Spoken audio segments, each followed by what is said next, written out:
Brand new AAA games have become a bit of a topic for conversation within the gaming world. Do these brand new sales numbers indicate a bigger problem here?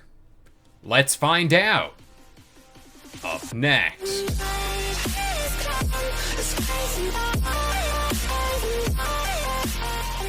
What up guys, this is Kalo and I'm here to give you the lowdown on all things gaming. And if you're new here, feel free to subscribe to this channel for weekly video game news content. Drop a like on the video and welcome to the Weekend XP Share. So let's start our journey today by talking about good old PlayStation and Spider-Man 2. To no surprise here, this game had one hell of a launch, and this all happened in a very stacked year in gaming. And in my opinion, in 2023, which again was a stacked year, this is a big achievement. According to Circana, who is formerly known as NPD, their numbers track Spider-Man 2 to be the best-selling game in the US in the month of October. But what's special about that is, in doing so, that puts Spider-Man 2 at the number 4 spot overall for best-selling game within the US for 2023. But to present you guys with a full list of these games, here it is. And when you look at it, there's some heavy hitters on this list. So up top, we got Hogwarts Legacy, which again, this kind of blows my mind that this wasn't nominated for anything at the Game Awards, but we talked about that enough this week. That was followed up by Tears of the Kingdom, Madden 24, and then boom, there's Spider-Man 2.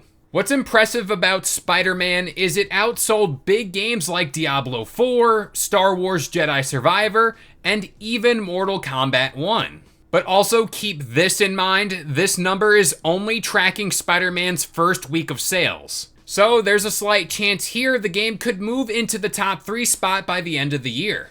Of course, this whole list overall could change seeing how the holidays are coming up, so maybe this is something we could revisit. But there is one game on this list that I do want to give its flowers to, and that's Starfield. Starfield, out of all of these games, was the only one to release directly on a subscription service. To be fair, MLB The Show did also launch on Game Pass too, but this is something we normally don't see pretty often. So it looks like each of the big 3 console makers within the industry do have some healthy competition going in today's market. Now, this list does raise an alarm here, and I kind of want to lay it out for you guys. Give you the lowdown on all things gaming, if you will.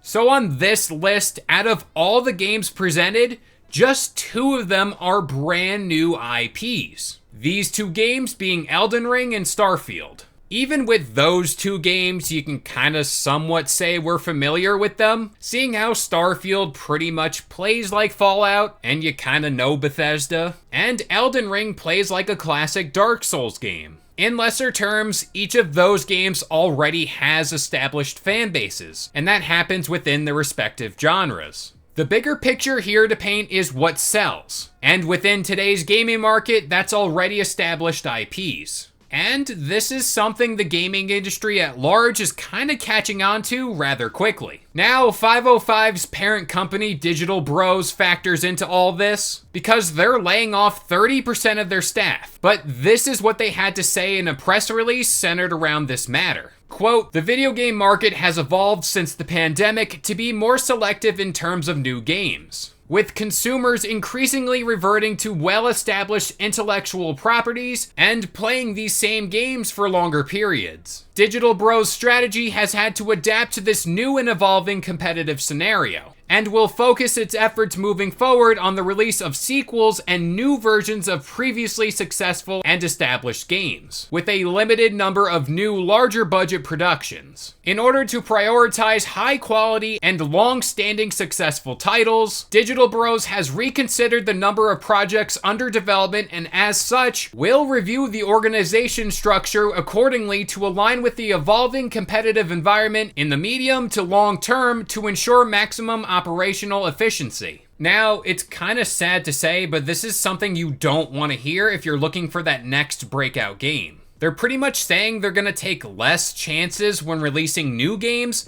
and stick to what sells most. Now, this won't affect those smaller budget games, but I'm speaking to more of those larger AAA games. From their viewpoint, AAA games cost a lot of money to make. So in turn, that's a big financial risk, and that's not one they're willing to take. And the harsh truth about all this is if you're a developer who puts all their eggs into one massive AAA basket, this could sink your whole entire organization. Now, for us gamers, this does come at the cost of creativity. And if this lone publisher thinks this way, I'm pretty sure others think the same way too. It just so happens this is the only one to publicly state this. Content is king of the gaming world, hence why we're seeing all these big acquisitions over the years. Microsoft alone now owns Fallout, Call of Duty, World of Warcraft, Gears of War, Halo, and much more. And when you kind of take a step back and look at all this, it's actually pretty funny. When you look at Call of Duty, it had to start with its first game. Now, I know that sounds rather dumb to say out loud, but those Modern Warfare 2 glory days didn't start with the first ever Call of Duty. That took many installments of the game to reach over multiple years.